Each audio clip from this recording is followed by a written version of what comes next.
AP Telangana border దగ్గర తెలంగాణ పోలీసులు కొత్త ఆంక్షలు విధించారు. తెలంగాణలోకి వస్తున్న కోవిడ్ పేషెంట్స్ అనుమతినిచ్చేందుకు కొత్త రూల్స్ పెట్టారు.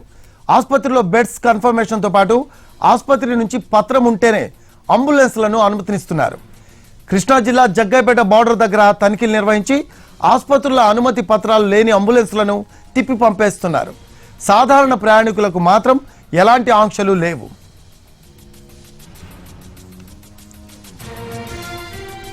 ఏపీ తెలంగాణ బోర్డర్ దగ్గర తెలంగాణ పోలీసులు కొత్త ఆంక్షలు విధించారు. తెలంగాణలోకి వస్తున్న కోవిడ్ పేషెంట్స్ ని అనుమతించేందుకు కొత్త రూల్స్ పెట్టారు. ఆసుపత్రిలో బెడ్స్ కన్ఫర్మేషన్తో పాటు ఆసుపత్రి నుంచి పత్రం ఉంటేనే అంబులెన్స్లను అనుమతినిస్తున్నారు. కృష్ణా జిల్లా జగ్గైపేట బోర్డర్ దగ్గర తనిఖీలు నిర్వహించి ఆసుపత్రుల అనుమతి పత్రాలు లేని అంబులెన్స్లను తిప్పి పంపించేస్తున్నారు. సాధారణ ప్రయాణికులకు మాత్రం ఎలాంటి ఆంక్షలు లేవు.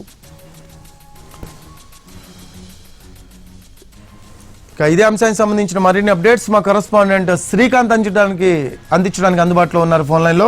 శ్రీకాంత్, ఏపీ తెలంగాణ బోర్డర్ అయినటువంటి జగ్గైపేట దగ్గర ఈ రోజు నుంచి తెలంగాణ పోలీసులు కొత్త నిబంధనల్ని అమల్లోకి కూడా తీసుకొచ్చారు. ప్రధానంగా కోవిడ్ పేషెంట్స్ ఎవరైతే ఉన్నారో ఆంధ్రప్రదేశ్ లో వాళ్ళందరూ కూడా నేరుగా హైదరాబాద్ ఆసుపత్రులకి బెడ్ కన్ఫర్మేషన్ గానీ ఆసుపత్రి నుంచి అనుమతి లేకపోయినా కూడా నేరుగా తెలంగాణలోని ఆసుపత్రులకు వెళ్తున్నారన్న సమాచారం నేపథ్యంలో అక్కడ బెడ్లు జరగకపోతే కరోనా పేషెంట్స్ తో వేరు ఆసుపత్రుల కోసం నగరం అంతా తిరుగుతున్న పరిస్థితులు కూడా వస్తున్నాయి. ఈ నేపథ్యంలో కరోనా వ్యాప్తి చెందే అవకాశాలు ఉన్నాయి కాబట్టి అక్కడ ప్రభుత్వం కూడా ఏదైనా ఆంధ్రప్రదేశ్ నుండి కరోనా పేషెంట్స్ ఎవరైనా అంబులెన్స్ లో బయలుదేరితే వాళ్ళకి సంబంధించి తెలంగాణలో ఆసుపత్రి నుంచి అనుమతి పత్రం ఉంటే, అదేవిధంగా బెడ్స్ కన్ఫర్మేషన్ పత్రం ఉంటేనే వాళ్ళని బోర్డర్ లో అనుమతించాలని చెప్పేది స్పష్టమైన ఆదేశాలు కూడా ఇచ్చింది. ఈ నేపథ్యంలో జగ్గైపేట దగ్గర గరికపాటి చెక్ పోస్ట్ దగ్గర అయితే తెలంగాణ పోలీసులు అంబులెన్స్ లో వస్తున్నటువంటి కరోనా పేషెంట్స్ ఎవరైతే ఉన్నారో వాళ్ళందరినీ కూడా ఆపుతున్నారు. వాళ్ళ దగ్గర అనుమతి పత్రాలు అంటే ఆసుపత్రిలో చేర్చుకోవటానికి మేము సిద్ధంగానో అనుమతించామని చెప్పిన పత్రాలు ఉంటే మాత్రమే అంబులెన్స్ ని అనుమతిస్తున్నారు. లేకపోతే వాటిని తిరిగి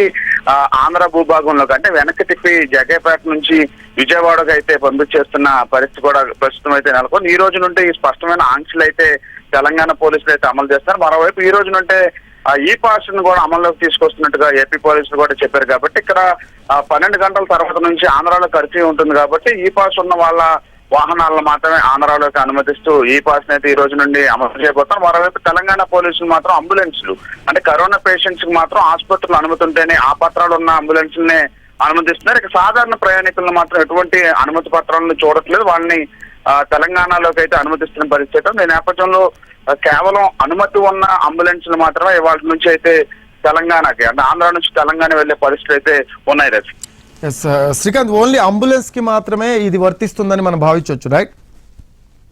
అంటే ఓన్లీ అంబులెన్స్లకి సంబంధించి అంటే కరోనా పేషెంట్స్ కి సంబంధించి ఒక నియంత్రణ, అదే విధంగా వాళ్ళకి ఆసుపత్రుల్లో ఒక అనుమతి చేర్చుకుంటున్నాము, వీళ్ళని మేము అనుమతిస్తాము ఆసుపత్రిలో చేర్చుకుంటా కన్నా పత్రం ఉన్న అంబులెన్స్ అది కూడా కరోనా పేషెంట్స్ కి సంబంధించిన వాటికి సంబంధించి మాత్రమే ఈ ఆంక్షలు అయితే విధిస్తున్నారు. ఇక సాధారణ ప్రజలు ఏదైతే కార్లు కానీ వేరే ఏ వాహనాలనైతే కూడా వాళ్ళ దగ్గర అనుమతి పత్రాలు ఏమి తెలంగాణ పోలీసులు చూడట్లేదు. కేవలం అంబులెన్స్లు కరోనా పేషెంట్స్ ఉన్న వాటికి సంబంధించి మాత్రమే ఈ ఆంక్షలను అయితే వర్తింపజేస్తున్నారు. Ravi, right, thank you Srikanth.